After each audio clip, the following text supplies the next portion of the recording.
ಪ್ರಧಾನಿ ನರೇಂದ್ರ ಮೋದಿ ಅವರು ಪ್ರತಿಷ್ಠಿತ ಯುನೆಸ್ಕೋ ವಿಶ್ವ ಪರಂಪರೆಯ ಪಟ್ಟಿಯಲ್ಲಿ ಭಾರತದ ಮರಾಠ ಮಿಲಿಟರಿ ಭೂದೃಶ್ಯಗಳನ್ನು ಸೇರ್ಪಡೆಗೊಳಿಸಿರುವುದಕ್ಕೆ ಅಪಾರ ಹೆಮ್ಮೆ ಮತ್ತು ಸಂತೋಷ ವ್ಯಕ್ತಪಡಿಸಿದ್ದಾರೆ. ಯುನೆಸ್ಕೋದ ಎಕ್ಸ್ ಖಾತೆ ಪೋಸ್ಟ್ಗೆ ಪ್ರತಿಕ್ರಿಯಿಸಿರುವ ಪ್ರಧಾನಿ, ಪ್ರತಿಯೊಬ್ಬ ಭಾರತೀಯನೂ ಈ ಮನ್ನಣೆಯಿಂದ ಸಂತೋಷಗೊಂಡಿದ್ದಾನೆ. ಈ ಮರಾಠ ಮಿಲಿಟರಿ ಭೂದೃಶ್ಯಗಳಲ್ಲಿ 12 ಭವ್ಯವಾದ ಕೋಟೆಗಳು ಸೇರಿವೆ.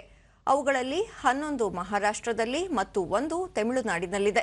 ಭವ್ಯವಾದ ಮರಾಠ ಸಾಮ್ರಾಜ್ಯದ ಬಗ್ಗೆ ಮಾತನಾಡುವಾಗ ನಾವು ಉತ್ತಮ ಆಡಳಿತ, ಮಿಲಿಟರಿ ಶಕ್ತಿ, ಸಾಂಸ್ಕೃತಿಕ ಹೆಮ್ಮೆ ಮತ್ತು ಸಾಮಾಜಿಕ ಕಲ್ಯಾಣಕ್ಕೆ ಒತ್ತು ನೀಡುತ್ತೇವೆ.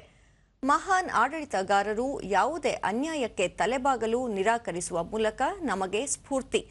ಪ್ರತಿಯೊಬ್ಬರೂ ಈ ಕೋಟೆಗಳಿಗೆ ಭೇಟಿ ನೀಡಿ ಮರಾಠ ಸಾಮ್ರಾಜ್ಯದ ಶ್ರೀಮಂತ ಇತಿಹಾಸದ ಬಗ್ಗೆ ತಿಳಿದುಕೊಳ್ಳಬೇಕು ಎಂದು ಹೇಳಿದ್ದಾರೆ. 2014ರಲ್ಲಿ ನಾನು ರಾಯಗಢ ಕೋಟೆಗೆ ಭೇಟಿ ನೀಡಿದ್ದೆ. ಛತ್ರಪತಿ ಶಿವಾಜಿ ಮಹಾರಾಜರಿಗೆ ನಮಸ್ಕರಿಸುವ ಅವಕಾಶ ಸಿಕ್ಕಿತ್ತು. ಆ ಭೇಟಿಯನ್ನು ತಾವು ಯಾವಾಗಲೂ ಸ್ಮರಿಸಿಕೊಳ್ಳುವುದಾಗಿ